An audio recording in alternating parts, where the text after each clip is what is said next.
today to Stick With It, AIPA's podcast for pilots. Today, it's my very great pleasure to welcome back Captain Andrew Stewart, retired, who's a great supporter of AIPA, a great friend of ours, part of our welfare team. And by qualification now, he's no longer a 747 captain, he's a psychotherapist. Welcome, Andrew. Thank you for that lovely introduction, Andrew. There's a lot of Andrews in here. Yeah, nice to see you. So we had overwhelming reaction to the last time you spoke to Mark Hoffmeyer about things pilots aren't very good at talking about. Yes, I have heard that. In fact, I think Nada was saying that when a pilot presents at AIPA Welfare and they're struggling with something in training, she says, go and listen to Andrew Stewart's podcast, which absolutely is fascinating. But yeah, very, very interesting. And I think what was interesting to me was that one of the pilot's wives, they were listening together, turned to him and said, he's talking directly to you. So that was very interesting. And so he called and we had a bit of a chat. But yeah, nice to be of help if possible. Well, what was interesting after I listened to the series, I thought Andrew's the person's talking to me. So I felt exactly the same thing, believe it or not. And nobody likes to admit that we have that soft side. And we've spoken before, so we did some talking before we came here about we're very black and white, we're very analytical. You spoke to Mark about being very A-type. So I said to you, you went from being a very black and white person, so a jumbo captain, to no longer being a jumbo captain, where black and white is just the world we live in aviation. Now, what colours do you see now, Andrew? Yeah, look, I would think, using that analogy, I see a lot of different colours that I never really saw. And I think we do, you've often heard the phrase, we're in a bit of a bubble as Qantas pilots. And I think that's pretty true. But then, looking back at the arc of my life, once you get into your 60s, these younger fellows, that'll happen to you one day, you get into your 60s, you're looking for, I tended to see a bit of a theme. And my theme was really about, it was more an internal theme than an external theme. So there's all this stuff going on the outside. But I was struggling with a lot of things on the inside, and I think that sort of drove me in the direction of exploration, really. And as a result, and just, I guess the main theme of that journey is self-discovery and authenticity. And as a result, I see a few more different colours. But I think I'm not black and white, but anybody who sees me in only black and white. So how can I become more conscious of when I'm not required to be black and white, of being grey and lighter grey and off-white and things like I don't think I can ever be 7 colours. I'll be happy with black and white and some shades. So some simple tips. How can I go from being that black and white, Qantas pilot when I'm at work to being perhaps a little grey and off-white occasionally?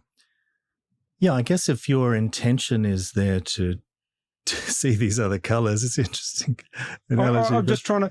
it's hard for us because we're so analytical, but I don't want to be analytical. I want to talk about the things we don't normally talk about. Look, and I think we can get stuck in that cycle of perhaps being in that black and white world until we get hit with some kind of a hammer. And I think, it's nothing special. That's just what happened to me a few times. And I think when that happens a few times, it really just wakes you up and you start to pay attention to what's going on and pay attention to, why things are the way they are. And I tend to kind of, reframe everything in the past that used to be very, very unpleasant and just see it as something that life is offering in a way that can be, viewed, can be taken differently. So not maybe swimming upstream, the kind of the image of the salmon swimming upstream. But I think there's luck involved, and by luck, some people would call it bad luck. But things that happened to me that were fairly traumatic, that then just starts an investigation. I mean, I felt very different from the beginning as a young person. I was brought up in an Asian country in Hong Kong and then sort of ripped out of a friendship circle and a family circle and everything and brought to Australia. And I was half Chinese, which doesn't kind of look like a white guy. But as a teenager, I looked much more Eurasian. So when I came to school here, I was bullied, and the kids have already formed their groups and whatever, and you slot in, and in second form or whatever it was, you're an outsider from the start. And so you're not seeing, as you would say, perhaps black and white. There's all sorts of things that you're seeing. But as a teenager, you're trying to conform and fit in with everybody. And that's basically what I did. I sort of tried to fit in with everybody and did everything that I thought was the right thing to do, basically by my father. And then I slotted into that whole, black and white grey area, which was eventually became a Qantas pilot. But yeah, I think just to go back to answering your question, I think it was just a matter of being hit over the head with a few serious incidents in my life that woke me up and started me thinking about that there are other things that are important in life that I'm just not looking at or paying attention to. So all the aviation training we have to be black and white. In fact, you can, once you realise you don't have to solely live in that monochromatic world, you can be retrained. Once you're somewhat aware of what it is, then perhaps, I can see a colour occasionally. Yeah, and it depends on what you want. I mean, a lot of the work that I do is based around, people who've struggled or who are suffering. So there's something going wrong. So if your life is kind of soldiering on wonderfully, then you may not be interested in seeing other colours or whatever. Yeah. But I kind of, all the things that I've seen over the last 20 years, at some point, something's going to come along to shake you up, and it'd be nice to be able to be ready in a little way when that happens, because it can be quite a shock. We see that a lot with guys that have soldiered on in Qantas for years, and they come up for some kind of training and they fall over, and they've never experienced that before, and it's a big shock.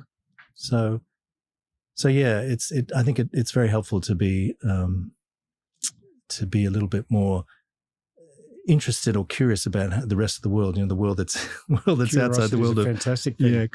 Outside of the Qantas captain world, or Qantas pilot world. Yeah, curiosity, absolutely. So we chatted about before we came in about when you went to the UK to study post-flying. And I said to you, my 20-year-old had come to me and said that she's suffering from imposter syndrome. And you said, well, funny you should say that. Have I got a story about that? Because I suffer it every day. I put on my uniform and I look at myself and think, seriously, how did this happen? I have confidence in my ability and I know I can do the job, but you really have to look at yourself and go, am I quite comfortable in what's actually happening here? So, and you said, well, I've got a story about that. Yeah, absolutely. Oh, yeah. So look, it's very, very common. And this is, one of the things about that you discover in therapy, that a lot of these things are very common, and we think we're the only one. And that's actually part of the downside of why people come to therapy, because they think they're the only one. But yeah, relating to that story about imposter syndrome, we did, when I got to Oxford, I, for some bizarre reason, managed to get in there. And on the first day of, you put on the gown and you go down to the fantastic place where all the famous people went, the building, which I cannot remember the name of. But anyway, the Vice Chancellor of the university came up and she said, okay, so how many of you people feel like you've got imposter syndrome? And everybody, you turn around, and pretty much everybody had their hand up. And she said, that's exactly right. You've all got it. And so did I. And I still have it. This is the Chancellor of, Vice Chancellor of Oxford University. But then she went on to say, this is the best university in the world and blah, blah, blah, blah, blah. But so everybody's got it. I see it all the time. And I certainly had it. And it, this is related very much to, the types of therapy that we can do when somebody presents with a problem that's related to failure or insecurity or shame. And that's the narrative that's been built up over many, many years. So we've got this internal story or schema about, who we are and how we present to the world. And that can really impact us when we're under a bit of stress. And I think the job is quite stressful. And we see that a lot. And there's about it. Most of the pilots know about it. There's a lot to know about being a pilot, and a lot of changes that occur all the time. So you're always going to be up against that, that barrage of information regularly coming at you. And then we get tested all the time. So that imposter syndrome gets a chance to come up regularly. And yeah, it's very common. And I can't remember whether it was on TikTok or somewhere reliable like that, saying this internal voice, and it was about managing this self-doubt, saying you let the voice play, but it's about recognising, going, oh no, I can hear the voice being negative. No, stop. You're not letting my internal voice, not let it be negative anymore. But you go through the process of recognising and saying, yep, that's that negative voice again. Or might have been you or somebody. Yeah. Talk about it and you say, no, definitely. stop. You're not going to be negative anymore. So it's almost a physical process of stopping your internal negative voice saying, no, that's enough of that. Now we'll just get on and be positive again. Yeah, look, so that's part of cognitive therapy as well, or cognitive behavior therapy, where you start to pay attention to the thought stream that's coming through, and it's kind of difficult to do because it's the way we live in the world every single day. We think things and then we do them, thoughts, actions, behaviors, etc. So when you start to pay attention to that, and particularly when it's not helpful, you're having unhelpful thoughts, or, we might see them as automatic negative thoughts, we might label them as that. And what you tend to do, what you're trying to do is objectify them. So create some distance between you. Yeah, that's another story altogether. But the idea that we have of ourselves, so the self with a small s, and the things that are happening to the self, like thoughts and feelings, for example. So if you can objectify them and see them as things that are occurring, that are coming into your space, but they're not reality, they're just thoughts, then they can have less power, they can have less emotional impact. And one way of doing that is to, as you say, you can just say stop, or yep, I've seen that. I don't want to be driven by that negative thought. Or, in mindfulness, we sometimes will just allow the thought to arise and just sit there for a while. And then if you pay attention to it over a long period of time, you notice that it always just will fade away. And one way to objectify it is to label it. So if you see a thought that comes up, I used to do this going to simulators and think, well, shit, what happens if I do that? Well, scary thought. And I'll just label that as a scary thought. Or however you want to use it. And it tends to kind of, a little bit of humor and takes the edge off it. So yeah, objectifying, decentering is what we might call it in therapy. So that almost sounds like you need to be in a higher state of self-awareness, is it? Yeah, self-awareness. Can it be simple? Like, can you just start at a very simple place, and when you start feeling negative, you go, okay, I'm starting to feel negative now. Stop, please. I've had enough of that. And move to the positive again? Can it be as simple as that? Look, it can be. I mean, in therapy, particularly with people with mood disorders like depression and anxiety, that's one of the first things that's targeted. And I think I don't know what I was saying to you, but, like if you have the flu, one of the symptoms of the flu is a high temperature, right? And so these days we can look at clinical depression. One of the symptoms of clinical depression would be this automatic negative thought stream. And so in mindfulness, and particularly we mentioned Mark Williams' book, Mindfulness-Based Cognitive Therapy for Depression, one of the ways to disengage from that negative thought stream is to place your attention, the focus of your attention, into the body. So once you do that, and of course in mindfulness, one of the fastest ways to do that is to go to the breath, because you can actually feel the breath. So you start paying attention to the breath, and immediately breaks that chain of association with this constant negative thinking. Which can really, people get stuck in this rumination if they've got a clinical depression type diagnosis. So to get them out of that, we get them to focus on the body, and that breaks that cycle. And also, we talk about, there's a phrase that some people think it's, how do you actually, basically being in the present moment, right? That's part of this mindfulness practice. And one of the reasons why we do that, and we come to the body, is that if you think about the body, every sense that you have, your taste, your sight, your hearing, your smell, it's all only and always in the present moment. So you can't taste now, the food that you had for breakfast this morning. You can only have that as a memory, that the taste is already gone. It was only there in that moment, right? And what that does, so when you come into the body and you come into your senses, so you try to feel something, whether it's the pressure of the back of your legs on your seat or the bottom of your feet, you're immediately coming into your senses, and you're coming away from the thinking mind, and you immediately stop that, the mental time travel. You can only do that with thinking, right? So, and the reason we want to do that is because with anxiety, you're usually, rushing ahead to the future and worrying about something that's going to happen, and something you might be worried about in the past that's already happened. You'll be ruminating on that. Why did I do that? I shouldn't have done that, or all the negative things about that. So when you come into the body, you immediately come into the present moment, and all that mental time travel stops. So that's part of the process of getting away from that thinking. That does take time and practice, but you can do it anytime. You can do it sitting in the garden, looking at the, at the grass or whatever. But it is a practice. It takes practice, sure. It takes practice. Okay. Like anything, like flying an airplane, right? Takes practice. I know, but when you get semi-good at it, you forget about all the practice you did to get semi-good at it, don't you? That's true. Well, to some degree, it becomes automatic, but it's why we have simulator sessions. We have, retraining. In therapy, we have the same professional development all the time to keep our skills there. Are the issues we're seeing with PAN, because you're heavily involved with AIPA Welfare and PAN as well, are they new issues? Do we have a generation of new issues caused by all sorts of things, technology and, the world's changing and things like that? Or are we seeing the same issues this generation that we had a generation before us, I guess? That's a very broad question. I don't even know whether you can have it. Yeah, look, I couldn't answer that honestly. Having, if I'd been in the role for the last 20 years or 30 years, I might have been able to see that. I mean, I would say that we have a lot of common issues.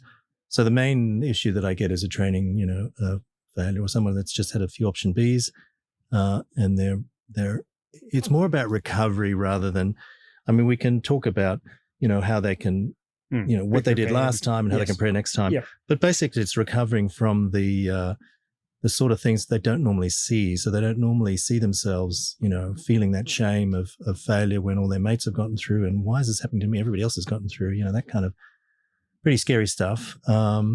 So there's a lot of psychoeducation that goes into talking about, what to expect when this happens, the reason why it's happening, shame, for example, which is just a natural human response to tell you that you're about to be kicked out of the tribe, or however you want to view it.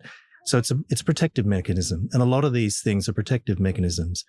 The threat system gets activated. That's a protective mechanism, and it's been going for, millions of years of evolution. So these are really great things that have developed over time to protect us. But then, the modern world that we live in, if that gets triggered regularly, say, for example, the threat system, and you get all that cortisol and adrenaline pumping regularly, that's when the problems can occur. And we can see that in the literature, how it affects the brain and how it affects, the amygdala, which, it's like going to the gym, you're building up that amygdala muscle. And I'm not a neuroscientist, but from what I've read, it's at the extent of the prefrontal cortex, which means just when you need to be working your butt off in the simulator and everything's going wrong, if you've, been under chronic stress for a long time and the amygdala is getting going, then your ability to perform is reduced. So how did we get to that? So the idea of...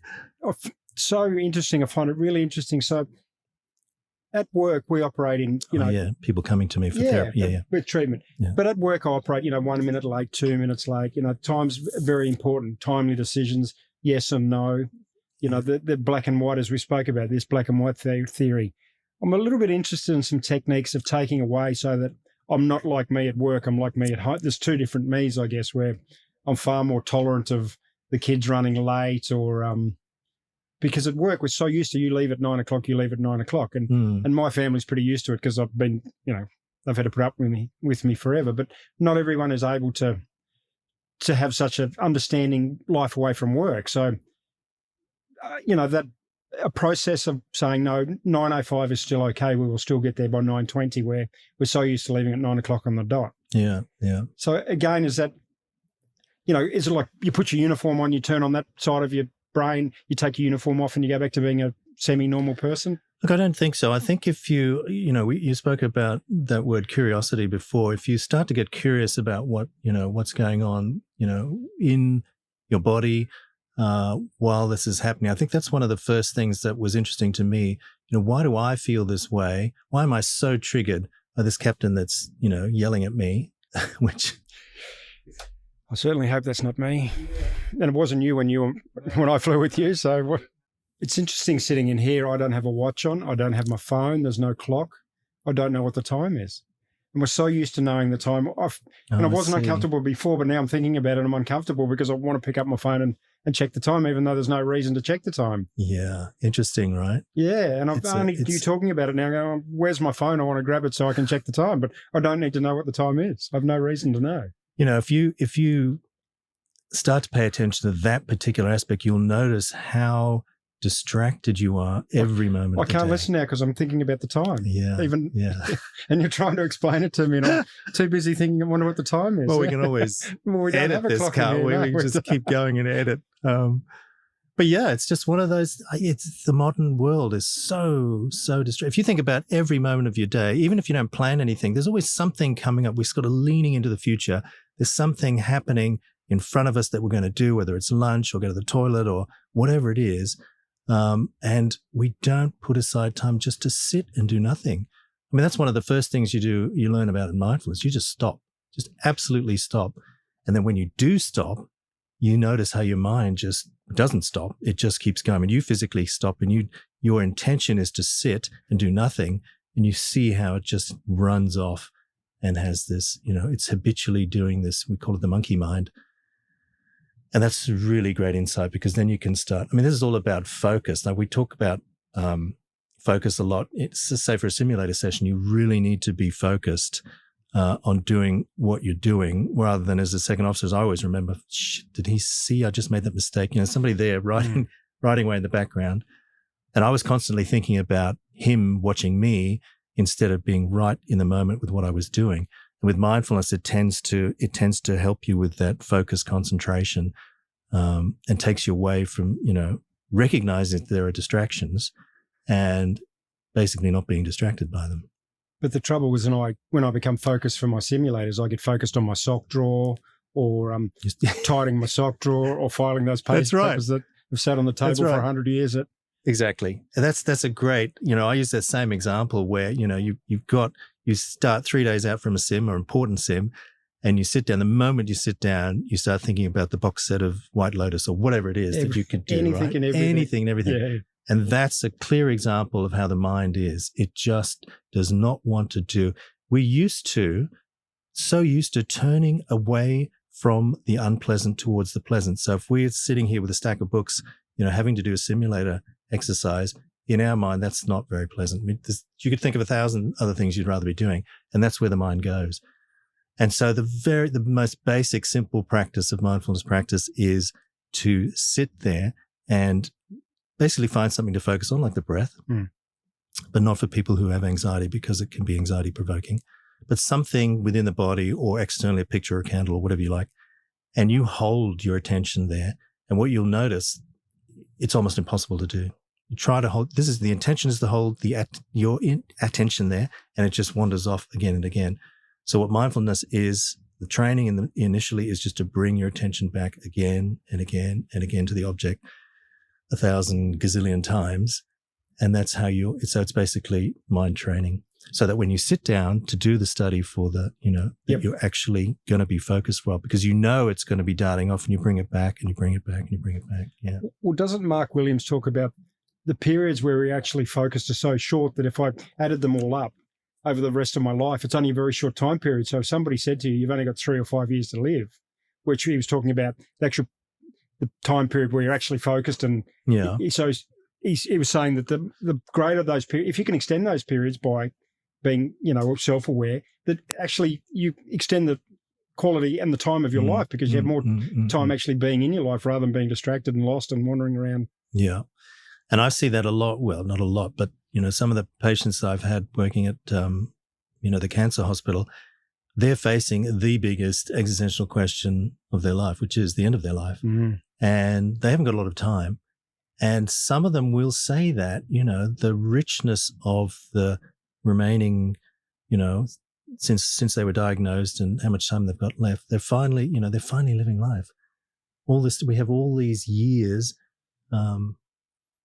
It's fascinating. I think it's such a privilege and such an education to be with people who are really, really sick, because it just wakes you up. And rather than, you becoming more morose and negative about life, it just brings you into that, you see the beauty, everywhere, basically. So it's a really beautiful gift. I guess one of the selfish reasons why I like to work in that area, because it's so beneficial for me personally. I can take it to my kids, I can take it to my friends. So it's all relative, isn't it? Like, you only have a few years, as Professor Williams would say, and you can change that. Well, that's what he was saying, that you can change that. Yeah. So what about being a better friend, a better colleague, a better work What are mate? You saying? No, well, I'm very happy to use me as an example. Yeah.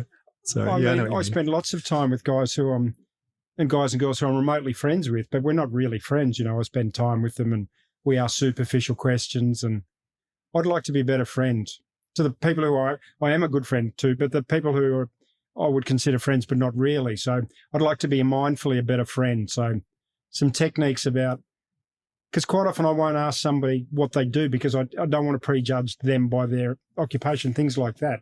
Then other people look at that and go, oh, well, he doesn't actually care. He's not remotely interested in me, who I am or anything. So that's an interesting story that you're creating. I'm trying to be self-enlightened, and I hope somebody else, I am like that as well. So, that shallow conversation, how are you, fine, things like that. Right. But when we're talking about, especially in workspace, when we spend a lot of time alone, but we are with people a lot. Yeah.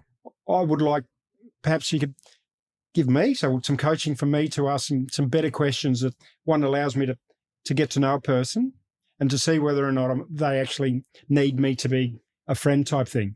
It's not that simple. I know it's not. Yeah, it's an interesting question. It makes me the therapist in me wants to ask, are you getting feedback that's saying that you're a negative, you're not a friendly person? Well, part of all that self-doubt, you always get that think, wondering what other people actually do think about you. Where exactly. On the surface, they think, oh, he's a good guy or a good girl, but really, do they think that?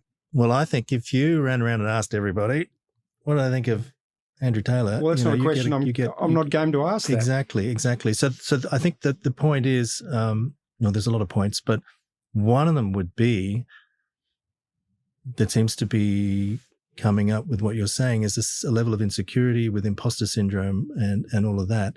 And that really is about addressing our own, our own internal narrative. What's going on there to drive that? Because the idea, it doesn't matter how many people say to you, what a wonderful person you are, Andrew. It's not going to work. You can find a way to cancel that very, very easily. And people do that. And what we do, I see this in training. So if you have a low sense of self or you have self-esteem issues, and this is not about judgment or blame. There are so many factors that come into it, not the least of which is your genetic background. But environmentally as a child, environmentally as you're growing up can really impact how you feel about yourself. And that's really what we're talking about here. It's how you feel about yourself and what that internal narrative is. And that's the thing that needs to be addressed. And that's what, longer term therapy is all about. Just digging around and exploring that a little bit, but exploring that with, a compassionate and kind approach. Because there's still that, I see it as still that sort of inner 6-year-old Andrew in there looking for all the same things that he's always been looking for, wants to be seen, he wants to be heard, and he wants to be loved, all that kind of thing. And it's really, really important to get back to that and work out where perhaps there's been some area where that hasn't happened. And, it's ended up in this place of, I'm not sure whether this person likes me, or worse than that, having the belief that this is the case, and then getting confirmation in the world that it is the case. And you can do that very easily. And that's what people, if you have a failure in the system, I always knew I was a hopeless pilot. I'm never going to be any good, probably never going to be a captain. That whole negative thing will kick in. So you get confirmation of your insecurity over and over again. It's very easy to do. Can you have, so this is a question, can I go to therapy thinking that I'm pretty well? Like I don't think I need therapy. Like, do people present like that, or is it very obvious when they come to finally pick up the phone and say, Andrew, I need to talk? No, I think it varies. There's that terrible phrase, the worried well. There. Okay. That's how I reckon I feel a lot of the time. Yeah. And I think, there are a lot of, in fact, even I'll do a bit of an assessment. I mean, I'm not. No, not now, please. No. No. Yeah. With you. But if people do call up, or, I see people in this practice that I'm at, if they do, you can work out pretty quickly whether they're going to need some longer term therapy or whether there's just some kind of minor issue. And things like mindfulness or cognitive therapy can be very, very helpful. But for some people, it doesn't work at all. I mean, there's an obvious thing that's going on. There's a stressor somewhere. That needs to be addressed. Okay. Yeah. So those are the kind of things that you're looking for. And that's why sometimes, I talk about recovery. The stressor if somebody fails a training program is that obviously that's causing them a lot of stress, and what's going to happen in the future. And then getting them into that place of, how do we move forward and have, get to that place of acceptance of what's happened already. That's one of the big steps.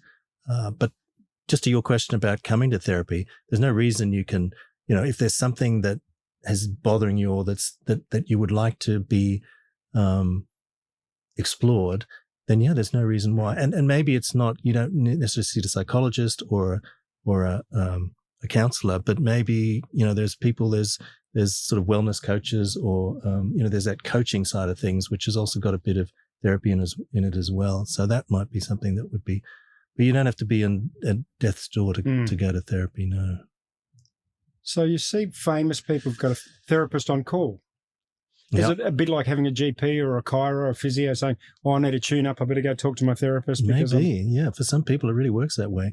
Depends on the type of therapy too. I mean, psychoanalytic therapy is kind of long-term, on the couch, twice a week, for years sometimes. Is it? Which really, and it's very kind of in-depth. For some people, they really love that. For other people, they will just need, 10 or 12 sessions and that's it, and they move on. Go through a cathartic process, cleanse. I'm at the end, I can move on and get on with. Yeah. So, and sometimes you don't really know what certain things that are part of your makeup that are making you do the same thing over and over again. So it's a bit of a sign. If you can see a repeat pattern happening over and over again and you're wondering what's going on there, it can be useful to go and talk to somebody about it. And they'll be able to reflect back to you. Do you find yourself slipping into your old ways of being less mindless? Oh, yeah. And then, or less mindful, not mindless. And then do you feel when there's a point where you go, hang on, I've slipped here. I don't feel myself. I'm not happy with how I'm feeling at the moment. Yeah. I think that's very human. I mean, the idea that you're going to get to this perfect place of nirvana or mindfulness, whatever it's called. Enlightenment. I don't think so. I think all the big things just become little things over a while. And as you age, you just feel these things just aren't as important as they were before. I can see when my ego gets in the way. The ego struggle for me has been the big struggle to get that out of the way, to recognize, the previous flying ego or your new psychotherapy ego? Or just ego in general? Whole life, yeah. Is it? Where it just will be, I mean, you sort of get pretty good at it, but it's always there, very sneaky. You can come in the back door and when you're not expecting it. So that whole, it's if you're doing things to look good, to make a lot of money, to, I've kind of been down that road many, many times and just not interested in that at the moment. That's why I find something like volunteering like really enjoyable. And even there, there's this sort of the ego is already wanting to say, oh yeah, I'm a volunteer and I do work with the homeless and all that sort of stuff. But it's just, there's no, you're not doing it for the money. I don't have to do it. I can stop anytime I want, but there's something I'm getting from it that's very, very meaningful. It gives me a lot of satisfaction, a lot of pleasure. I get to experience compassion, which I normally wouldn't do, like physical, as in doing compassionate acts. It's just very, it's a lovely way to be. I read that years ago and thought, what a crock of shit, Until you actually go and think, hang on, I'm going to go try this. Yeah. Like, how do you, I was reading a study. I thought it was untrue, but then I read this study about, what makes people happy. And really service work is kind of there. So if you're doing something, I mean, even what you're doing here, you're giving something back to the pilots in terms of this kind of stuff. So that's really very, very powerful. And I find it's the ego that's the thing that I want to be on top of all the time. I present better to other people as a result, I think. Well, I spent no time thinking about this until I listened to the podcast you did with Mark. And then I went away and read one of the books you recommended. And here I am talking to you because I guess I've now realised that us as pilots, while we think we're infallible and we're, big and tough and those sorts of things, we spend so much time on our own. COVID, we spent a lot of time away being not who we were. We're awake in the middle of the night on the other side of the world. It's really important that we understand that we all do go through these feelings of where we don't feel quite right. So that's why I think I've just now discovered perhaps I'm not sure I'm able to sit cross-legged because physically I probably can't, and I'm not sure about my umming and. That's an old, none of that is really necessary. I mean, these days you can go, you can do a course, an afternoon, morning, or day course, or a weekend course, or a week-long course, whatever you like. And, they have chairs, you can sit chair, and you don't have to. I mean, the old days used to be very, very strict. You would sit there for, 15 hours or something, don't move, all day sitting, it's crazy stuff. And now they mix it with walking, sit, walk, sit, that kind of, for an hour, you sit 30, 10, 30 or whatever. And you do whatever you can do. It's not designed to kind of break you. And a lot of people just sit in chairs like that or lie down or whatever. So we're pretty comfortable with the armchair flying, the mental picture. Yeah. So there's no reason why we can't be comfortable in this, taking a quiet time for ourselves, because we've been trained for years and years and years of armchair flying, imagining what we're going to do. So why is it so difficult for me to go, okay, I can go and sit in that chair for 10 minutes and think about me and all these things that, Is it difficult for you to do? It is, absolutely, because I'm now wondering what time it is again, and, and I'm completely engaged, and I thoroughly like this. I want to talk about this for hours and hours and hours. I can see this is going to make me a better version of me. Yeah. But it's just breaking that first step to run a marathon, I guess. Yeah. And I think you've taken the first step. One of the first steps is to start reading about it. And the second step, which you also have, is this curiosity. And I think gradually it's going to start getting into your system. You're going to. It leaches in, do you think? I think so, yeah. Does it? I think so. And also, I mean, the world is full of ways to do it now. There's so many apps to get you started. So I think, but it really is all about yourself, or yourself. The self, yeah. Big S, little s. I mean, some people would say there's two types of meditation. There's or mindfulness. Mindfulness is basically, paying attention. Everybody can do this sort of, training the attention into the body, or improving your awareness, creating a greater awareness about what's actually happening, or seeing clearly, as some people would say.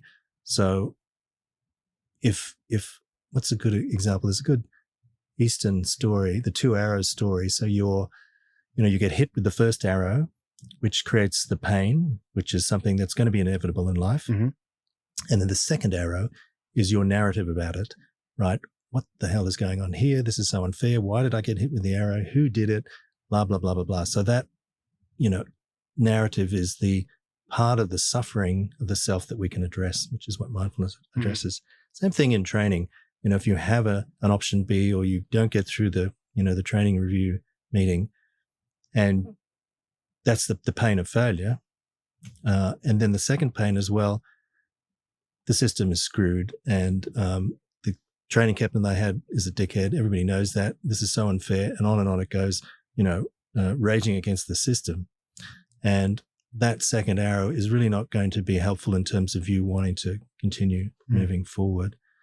And of course, I'll remind everyone now that AIPA Welfare is available 24/7, and PAN, which is a joint between pilots and Qantas, some fantastic members in our cohort, our mates, guys and girls we fly with, are part of the PAN, being PAN trained. So if you need some help, please reach out. So, yes, your further journey, your academic journey, are you now at a state of enlightenment, and you've now stopped? Absolutely. It's all what are you up to at the moment? Floating up through the sky. Yeah, absolutely. So I'm doing a bit more work, more counselling work with people that sort of can't afford too much counselling. So it's not volunteer, but it's I guess what they call it, pro bono work. But yeah, so that's kind of enjoyable. And then I do some volunteering at, no, I wouldn't mention any names, but yeah, there's some other work that I do to help people. And then, there's the PAN work. And Vij and I have started this business to bring well-being to the workplace. So there's a fair bit going on. And I still like to do things like travel and have fun. So that's on the agenda, and you can do that, at our age. Well, not at your age, but at my age. No, I can't. At our stage in life. So is there going to be a captain doctor at some point there? Captain retired doctor? Somebody wants me to do that, or I was told but it's a lot of work. Yeah, absolutely. It's a lot of work. It's more fun to just hang out. And I like the freedom that you have of when you're retired. You can pick and choose what you want to do when you want to do it. We can be present rather than running away. I've got to get in the books because I need a PhD on something, when in fact that probably won't change. And there's too much ego there for me as well. It's an ego thing. Interesting. Yeah, the title. If I had a real passion about a particular project that I really wanted to explore, maybe write a book about or something, then I would move forward with it. But if there's no passion there, it's got to be about the subject matter. It's not about the title or about, it's just one of my little things I'm going through at the moment. And I find I get more satisfaction out of just sitting with somebody, trying to get them to be kind to themselves, or, self-compassion. There's a lot of men particularly that don't even think about looking at themselves in a compassionate way. And even from the point of view of training, we know from the literature that self-compassion is correlated with a growth mindset. So this idea that, if you get to that place of saying, oh, actually, I did the best that I could do, and it's okay that I didn't get through, and it's okay that I feel like crap. It's okay that I'm feeling this shame, and I accept that this is what's happened. And then when you get to that stage, you're in that place of being able to take the next step of, okay, so what do I do next, and how do I move forward? And can I reflect on all the things that I maybe didn't do as well, et cetera, et cetera. So you've got that growth mindset. So self-compassion is very, very powerful in so many ways. And so I enjoy that sort of sitting one-on-one with somebody in the therapy environment and just sort of giving them back to themselves in a way that they're maybe, not because I'm smarter or, whatever, but just because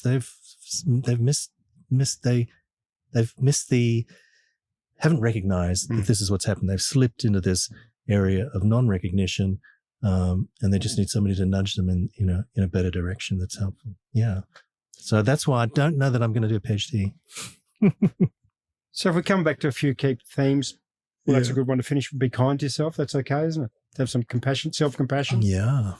Taking some time to realize it's okay to have a quiet moment, to just be still. Notice what you're doing with your time. Okay. Well, that's a far more educated explanation than what I was trying to get at. Okay. Yeah. Pay attention. Maybe wake up a little bit before life comes along and gives you a big slap, because when that happens, it's almost, resilience is one of those things you want to be building up over a period of time. Okay. So, it's good to, we do that with training, right? This is the way we're trained in the simulator before we get out in the line. So same sort of thing. We all share the belief that perhaps I'm here as an imposter to some extent. Absolutely. That's okay. So if we recognize that, we can, that's a big part of it, I guess, is recognizing that other people quite often feel the same way I do.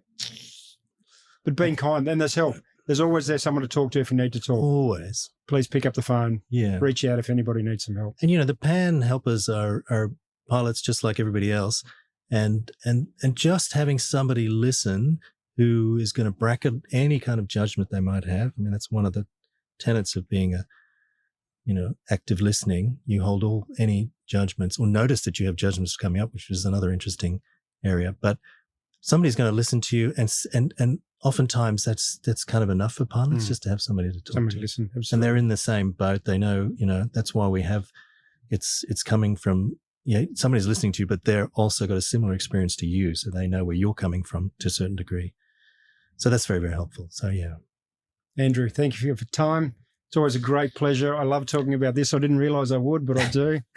And remember, if you need help, please reach out. And of course, stick with it.